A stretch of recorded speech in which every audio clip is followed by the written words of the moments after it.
नमस्कार, आप देख रहे हैं सात रंग न्यूज़ और मैं आपके साथ Honey Kumar.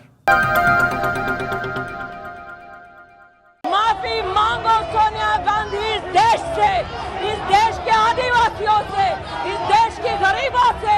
I demand an apology from the president. देश में इन दिनों सियासी सरगर्मियां तेज है। संसद से लेकर सड़क तक हंगामा ही हंगामा है।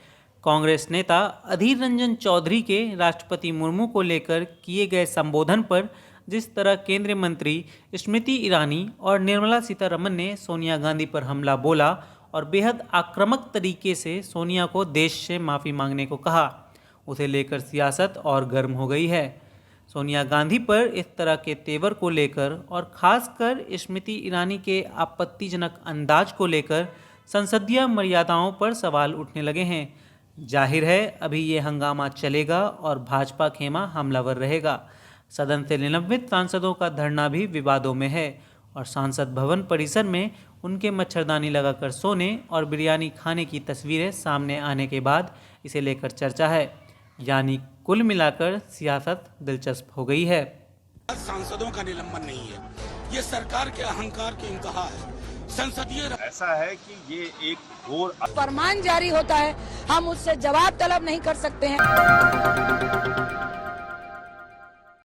अब बात कर लेते हैं पश्चिम बंगाल की उन अभिनेत्री अर्पिता मुखर्जी की, जिनके घर से लगातार करोड़ों रुपए और आभूषणों की बरामदी हो रही है। साथ ही पार्थ मुखर्जी की, जिन्हें ममता बनर्जी ने फिलहाल सभी पदों से हटा दिया है। तृणमूल कांग्रेस सरकार में पूर्व मंत्री पार्थ चटर्जी और उनकी सहयोगी अर्पिता मुखर्जी को लेकर ताज़ा खुलासे ने बंगाल में राजनीतिक सरगर्मियां को तेज कर दिया है। अर्पिता के घर पर पड़े प्रवर्तन निदेशालय ईडी के छापों से अब तक 53 करोड़ से ज़्यादा कालाधन बरामद हो चुका है। अभी उनके 2 और फ्लैट्स में छापामारी जारी है, जिससे कुछ और बड़े खुलासे हो सकते हैं। पार्थ चटर्जी और अर्पिता मुखर्जी जिस मामले में फंसे हैं उससे एसएससी घोटाले या शिक्षा भर्ती घोटाले भी कहा जा रहा है।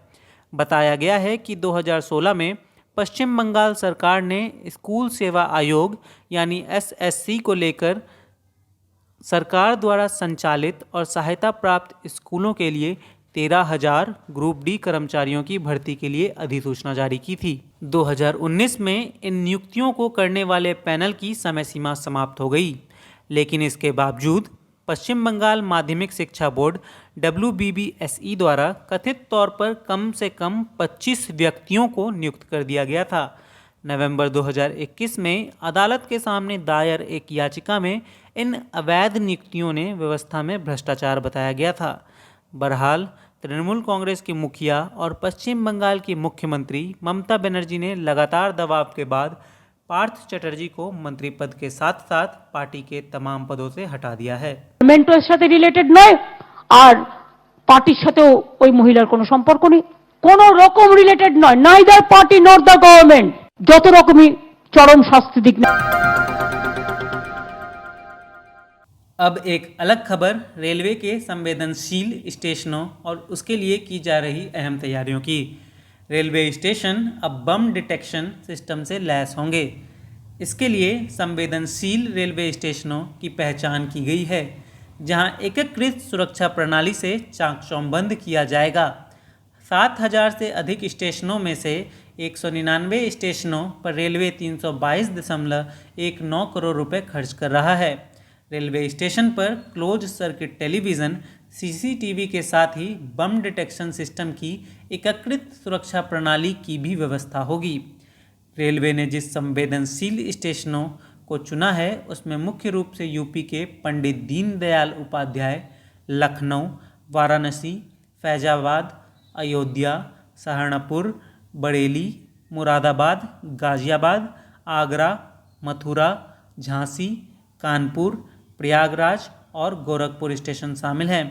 रेल मंत्रालय के अनुसार चिन्हित स्टेशनों के लिए CCTV यात्री व सामान की स्क्रीनिंग प्रणाली और बम डिटेक्शन सिस्टम की एकीकृत सुरक्षा प्रणाली की स्वीकृति दी गई है। इसके लिए 194 baggage scanner, 69 under wheel scanning system, 129 बम का पता लगाने वाले उपकरण स्टेशन को मुहैया कराया गया है।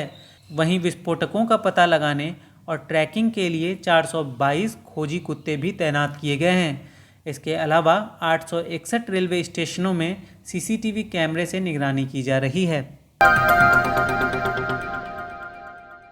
चलते चलते राष्ट्रमंडल खेलों की बात कर लेते हैं।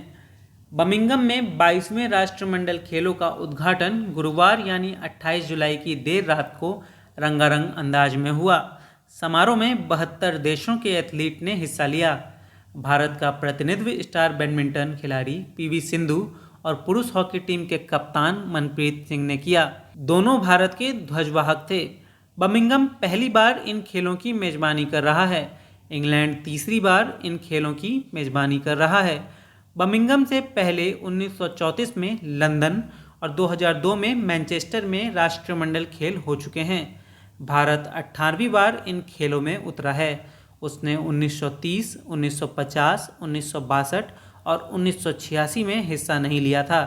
इस बार भारत को बैडमिंटन स्टार पीवी सिंधु, लक्ष्य सेन, किदांबी श्रीकांत, पहलवान रवि दहिया, बजरंग पुनिया, मुक्केबाज लवलीन बोरगोहेन, निहिकत जरीन और वेटलिफ्टर मीराबाई चानू सहित कई एथलीटों से स्वर्ण पदक की उम्मीदें हैं।